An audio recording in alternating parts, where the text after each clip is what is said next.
Assalamualaikum warahmatullahi wabarakatuh. Halo semuanya, perkenalkan nama saya Raisa Kanaya Erli, kelas 12 MIPA 6. Pada kesempatan kali ini, saya akan menjelaskan materi mengenai aliran elektron siklik dan non-siklik, reaksi terang pada proses fotosintesis untuk memenuhi tugas biologi dengan guru pembimbing Ibu Rita Sutaryo. Sebelum memasuki materi inti, saya akan menjelaskan secara singkat mengenai fotosintesis terlebih dahulu. Pengertian fotosintesis itu apa sih? Jadi, pengertian fotosintesis adalah kompleks protein yang mengandung klorofil dan pigmen aksesoris pada tilakoid sel tumbuhan. Klorofil dan pigmen tersebut adalah protein kompleks yang penting dan sangat bertanggung jawab terhadap konversi energi. Nah, pada proses fotosintesis itu terdapat dua reaksi, yaitu ada reaksi terang dan reaksi gelap. Apa sih reaksi terang itu? Reaksi terang adalah reaksi yang menggunakan cahaya matahari secara langsung untuk sumber energinya. Sedangkan reaksi gelap adalah tahap kedua dalam proses fotosintesis setelah reaksi terang, yang dimana reaksi ini tidak memerlukan cahaya matahari sebagai sumber energinya. Perlu kalian ketahui, pada reaksi terang itu terdapat dua reaksi, yaitu ada reaksi non-siklik dan reaksi siklik. Non-siklik. Bisa kita lihat pada slide ini terdapat gambar proses aliran elektron pada reaksi non-siklik. Perlu kalian ketahui, klorofil pada fotosistem 1 dan pada fotosistem 2 itu berbeda loh. Klorofil pada fotosistem 1 itu mampu menyerap cahaya hingga dengan lebar pita 700 nanometer sehingga dikenal dengan nama molekul P700. Sedangkan klorofil pada fotosistem 2 mampu menyerap cahaya dengan panjang pita 680 nanometer sehingga disebut molekul P680. Mari kita mulai membahas langkah-langkah pada gambar non-siklik.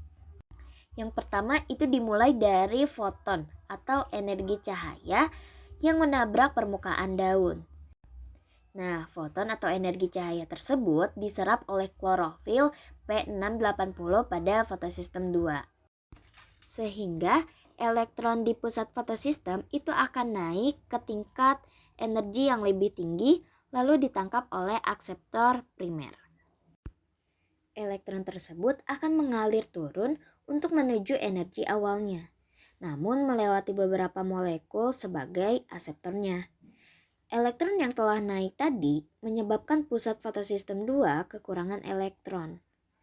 Nah, untuk mengisi kekosongan itu, suatu enzim akan memecah H2O atau air menjadi dua molekul H+ dan satu molekul O-. Ini namanya disebut proses fotolisis air. Dan mendonorkan elektronnya pada pusat elektron fotosistem 2 tadi.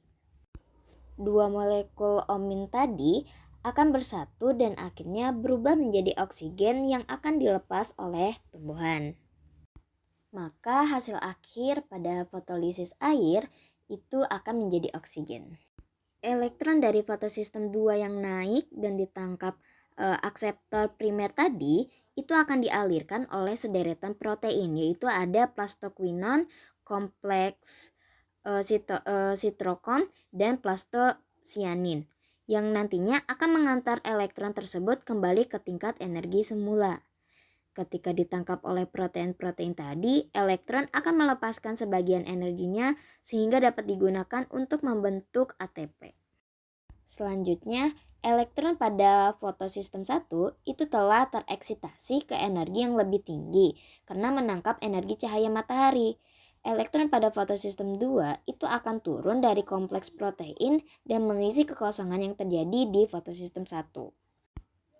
Sedangkan elektron dari fotosistem 1 yang naik akan ditangkap oleh akseptor primer, lalu diteruskan menuju yang namanya ferredoxon yang menjadi perantara sebelum elektron tersebut menuju enzim NADP plus reduktase.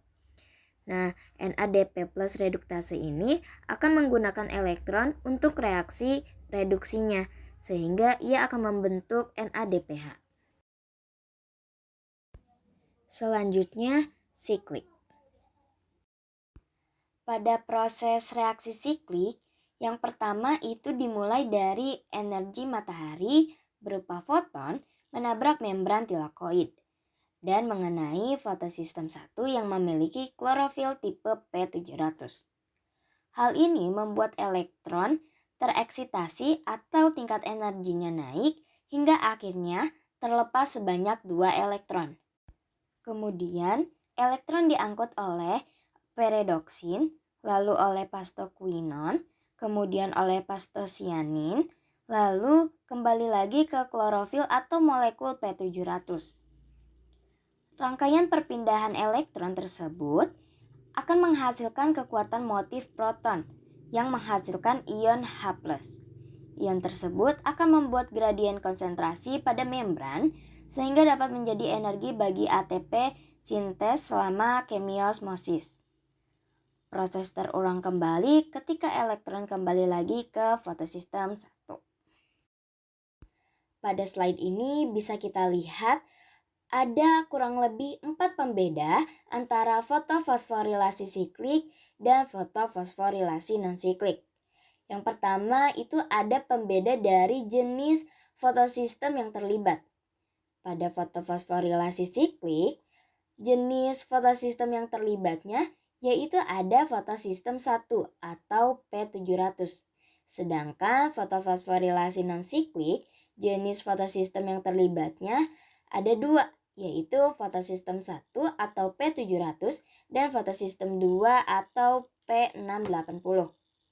Selanjutnya, untuk pembeda produk yang dihasilkan pada fotofosforilasi siklik yang dihasilkannya hanya ATP yang digunakan kembali.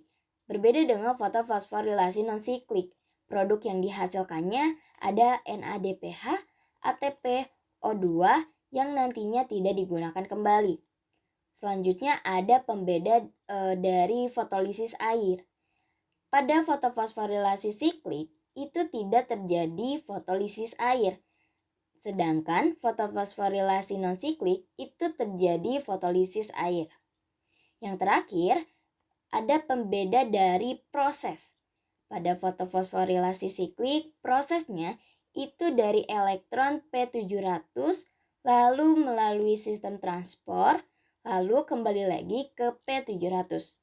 Berbeda dengan proses fotofosforilasi non-siklik, yaitu dimulai dari elektron P680, lalu melalui sistem transport, lalu menuju P700, dan akhirnya menghasilkan produk.